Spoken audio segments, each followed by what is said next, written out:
Provérbios 20, 27. Diz assim: o espírito do homem é a lâmpada do Senhor, o qual esquadrinha todo o mais íntimo do corpo. Na linguagem de hoje, diz assim: o Senhor deu aos seres humanos inteligência e consciência. Ninguém pode se esconder de si mesmo. E na linguagem contemporânea, diz assim: o Eterno está no comando da vida humana. Ele nos observa e examina nos mínimos detalhes, ou seja, nos examina nos mínimos detalhes, né? Ele esquadrinha o homem. Então, veja só. O espírito do homem é lâmpada para o Senhor. É a lâmpada do Senhor, né? E ele vasculha cada parte do nosso ser. Então, na primeira parte desse provérbio, é feita uma analogia entre espírito do homem e lâmpada. É feita essa analogia. Então, o que é que o provérbio está querendo dizer? Que o espírito do homem, ele é algo que ilumina e revela. Ele ilumina o quê? Ilumina a nossa mente. Então, o espírito é quem ilumina. Usando um termo de filosofia, é chamado conhecimento por reminiscência. O que é o conhecimento por reminiscência? É o conhecimento por revelação. Deus, o Espírito Santo de Deus, se comunica com o nosso espírito e revela o conhecimento para a gente. Quem falou isso foi Santo Agostinho. A gente adquire esse conhecimento dessa forma. Deus fala, seu espírito se comunica com o nosso espírito e ele se revela. Então, para os irmãos entenderem de uma forma prática, todos nós temos um celular. Todos nós temos um celular. Então, a existência desse celular é da mente humana? Mas é por revelação divina. Deus se revelou ao homem conhecimento que deu capacidade dele produzir esse aparelho. Então, e para Santo Agostinho tem mais um detalhe. Tudo isso já estava decretado por Deus desde a eternidade. Tudo que nós estamos vendo hoje, de conhecimento, de cura de doenças, Deus colocou no homem, através do seu espírito, comunicando-se ao espírito do homem, e isso vai sendo revelado e vai surgindo. E vai surgindo, né? Hoje a gente tem capacidade de fazer um prédio e ele ficar em pé. No passado as pessoas faziam prédio e elas não ficavam em pé, vinha o vento e derrubavam.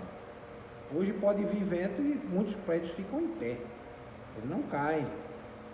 Eles são calculados e projetados para sofrer o impacto do vento e ele não cair. Né? Outra coisa, nós temos automóveis. Antigamente nós andávamos.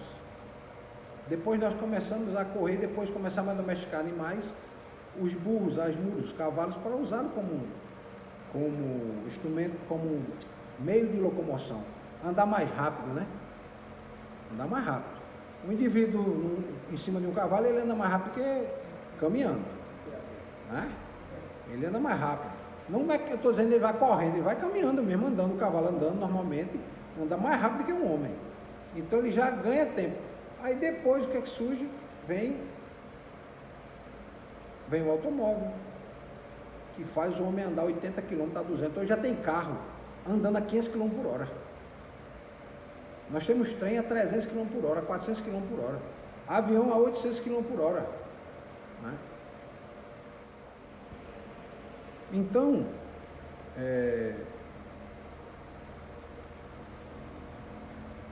essa iluminação, né, essa lâmpada, vamos dizer assim, que é o nosso espírito, ela ilumina a nossa vida, ilumina o ambiente. Né? Por quê? Porque essa iluminação espiritual, ela vem de Deus. É aquilo que eu lembro que eu disse que A bondade está no mundo por conta da ação de Deus? É a ação de Deus no espírito do homem. Então conseguimos fazer atos de bondade.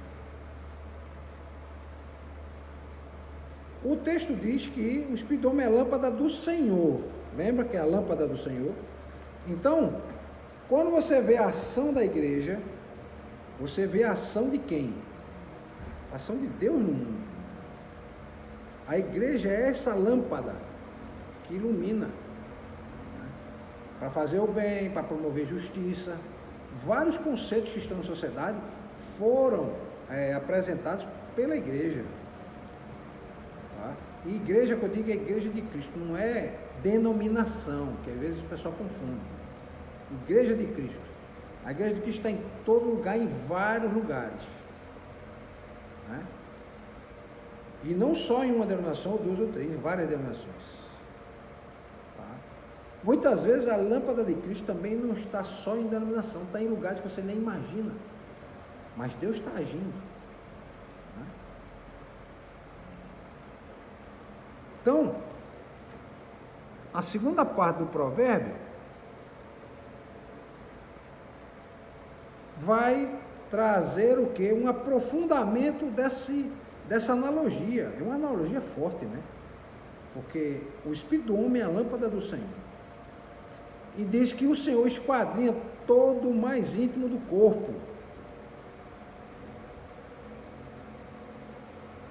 Pensa bem, irmão Juvenal, quando está tudo escuro que a gente acende a lâmpada, a gente acende, o que é que acontece? Dissipa toda a escuridão não consegue vencer a luz. Né? A escuridão não consegue vencer a luz.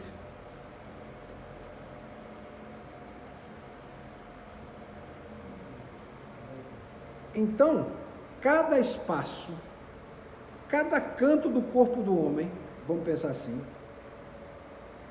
o espírito do homem, o espírito humano, inspirado por Deus, ilumina a vida do homem, ilumina cada canto da vida do homem.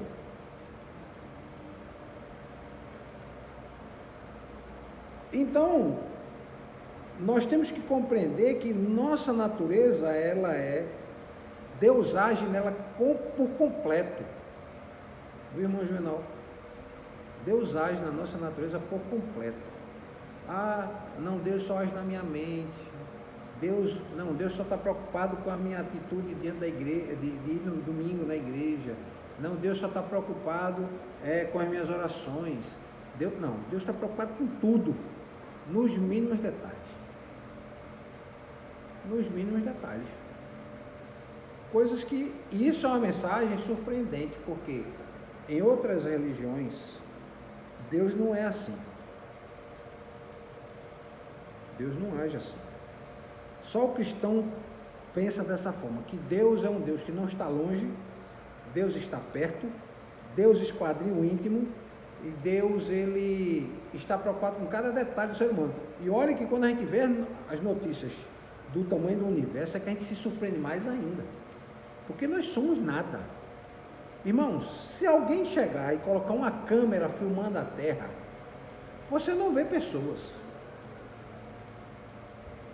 Depois de uma certa altura, meus irmãos, até quando a gente está sobrevoando de avião, depois de uma certa altura você não vê mais ninguém lá embaixo. Você não vê pessoas, você só vê espaço.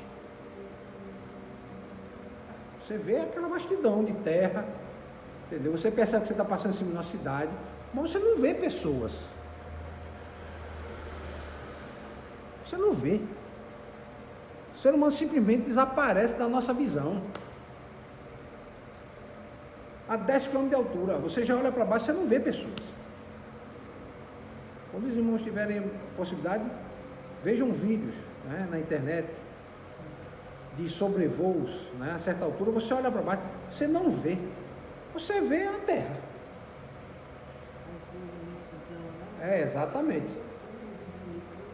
Entendeu? Você não vê pessoas. Ou seja, nós somos praticamente insignificantes ao olho humano, mas ao olho de Deus não. Ao olhar de Deus não, ele vê cada um. A própria palavra diz que ele sabe cada cabelo que não é na nossa cabeça. Sabe, cada um que está mudando de cor, irmão Juvenal. Os meus já estão mudando, né? O irmão Juvenal já mudou, ainda está em processo de mudança, né? Pois é, então ele sabe o nome de cada célula que está no nosso corpo. Certo? É algo muito além da nossa realidade. Muito além. E nós vamos falar hoje à noite sobre o amor desse Deus, pela morte de Cristo, a morte de Cristo na cruz. Mas a gente analisa e vê que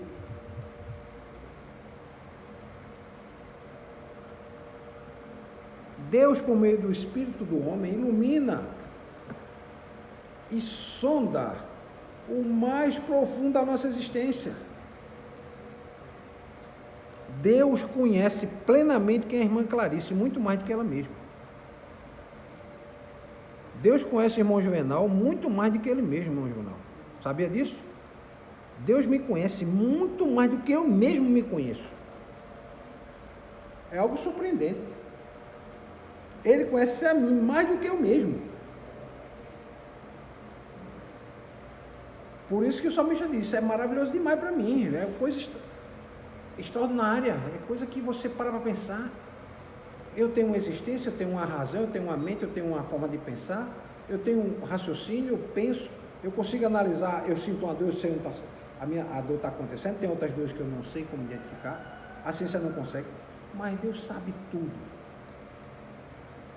a meu respeito.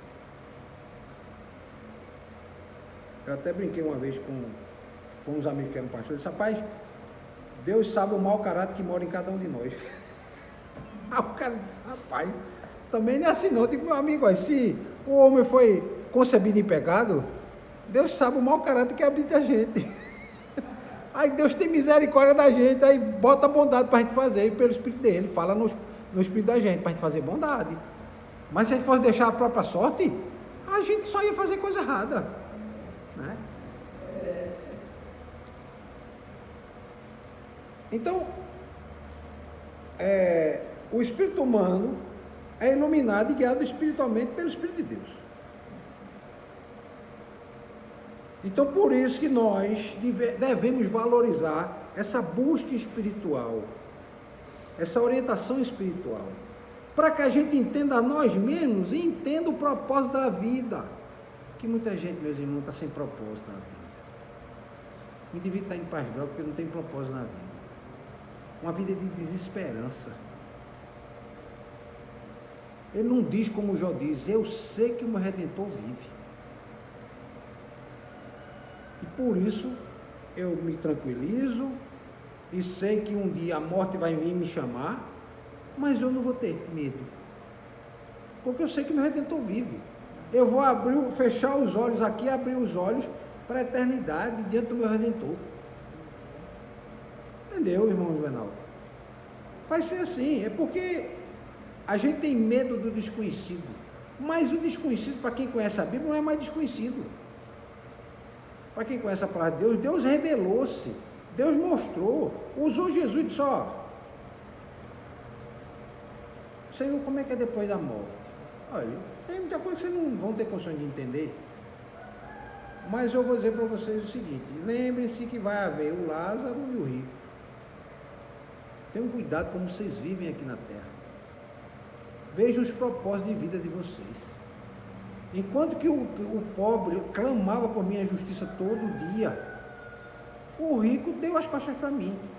E não quer dizer que todo rico vai para o inferno, não. Ele está dizendo que é aquele que dá as costas para ele. E muitas vezes o indivíduo é pobre e dá as costas para ele porque acha que é rico da sua própria natureza. Entendeu? Tem muita gente aí, meu irmão, tem ateu pobre. Tem cara pobre que é ateu. Eu conheço muita gente rica, estudioso, é só ateu, e se glorifica disso. Agora, eu sempre digo que o ateísmo é, na verdade, uma busca de Deus. É uma busca de Deus, o indivíduo está buscando Deus. Aí ele se nega, não é? Ele se nega a si mesmo, porque ele não encontra, ele não consegue encontrar ele, não. É melhor eu viver na minha descrença mesmo. Mas uma hora Deus toca no coração do ateu e o ateu se converte, entrega a vida dele a Cristo. Como temos muito na história, que eram ateus e se entregaram a Cristo, né? Um exemplo de um ateu conhecido, escreveu livros e mais livros, foi C.S. Lewis. Era ateu. Se converteu lendo a Bíblia. E tornou-se o maior defensor do cristianismo no século XX na Inglaterra. E não digo só na Inglaterra, no mundo todo. O livro dele está trazendo no mundo todo. E são livros espetaculares. Muito bons. Mas vamos lá. Então, a iluminação espiritual que vem de Deus, ela permite que sejamos o que somos. Porque pensa bem, meu irmão, quando o homem resolveu dar as costas para Deus, no Éden, o homem ficou desamparado, ficou como se estivesse suspendido no ar e não tivesse onde segurar. Imagina uma pessoa em queda livre buscando se segurar em alguma coisa. Vai se segurar em alguma coisa? Ele tenta pegar em algum lugar e não tem onde pegar. E ele está caindo. Foi a nossa situação. É como se a gente tivesse pulado de um avião sem paraquedas, né? O diabo chegou para Eva assim e disse: pode pular aí sem paraquedas que não vai acontecer nada. É mesmo, isso é. Comer dessa semente, desse fruto do bem e do mal, vocês vão conhecer tudo. Vocês vão poder até voar. Então eu vou comer, que eu quero fazer isso. E pular de paraquedas e começar a buscar no ar um lugar para segurar. E não tinha onde segurar. Não tinha. E muitas pessoas estão assim, vivendo a vida dessa forma, caindo em queda livre, sem ter onde se segurar. Aí vem Jesus e passa 3 anos com a gente aqui, revelando quem era Deus, revelando seu evangelho, e dando a nós o que? A possibilidade de ter algo onde a gente se segurar. E salvar a gente da morte. Então salva-nos da morte e nos dá sentido. Porque o cristão, ele tem sentido na vida. Irmão Juvenal, olha, o indivíduo que tem Cristo, e ele conhece a Cristo, e ele busca conhecer, pode ser o mais humilde, pode ser o iletrado, pode ser quem não conheça nada, mas ele pede para alguém para ler para ele, Deus vai iluminando a mente dele para ele entender. Deus vai iluminando a mente dele para ele entender quem é Deus. Então ele vai e Deus vai mostrando, ele vai se revelando. Então, nosso espírito é essa lâmpada que ilumina a escuridão da nossa vida e vai nos mostrando o que somos, quais somos, por que estamos aqui, qual é o objetivo, né? E muitas vezes as pessoas não conseguem entender. O principal objetivo do homem na terra é glorificar a Deus. Esse é o primeiro. Mas as pessoas acham que isso é fanatismo. Não, não é fanatismo. Glorificar a Deus é um modo de vida. É uma forma de viver. Buscar glorificar a Deus é um modo de vida, é uma forma de viver. Não é essa coisa de vir na igreja, eu vim na igreja, eu estou glorificando a Deus. Não, meu irmão, isso aí não é nada em vista de todo o resto que você faz durante a semana. Porque pensa bem, tu só vem aqui 1h30, tem gente que às vezes vem até com má vontade, às vezes não espera nem o culto terminar, vai embora. Mas a gente passa durante a semana quantas horas, muitas vezes, vamos calcular rapidinho aqui, quantas horas nós ficamos durante a semana sem vir à igreja? São 7 vezes 24, 168 horas. Aí você pega, tira 1h30, vou botar 2 horas, tá? Você fica 166 horas vivendo a vida como você acha que tem que viver. Aí acha que 2 horas só você está glorificando a Deus. Não, meu irmão, você tem que glorificar a Deus nas suas 166 horas. Aí você está mostrando que você glorifica a Deus. Então, um indivíduo que ele é iluminado na sua mente pelo Espírito de Deus, fala ao seu espírito e ele mostra que nós vivemos para glorificar a Deus. Ou seja, nós vivemos um estilo de vida. Um estilo de vida que glorifica a Deus. Ele não mente, ele não engana, ele não trai, ele busca fazer o que é correto, ele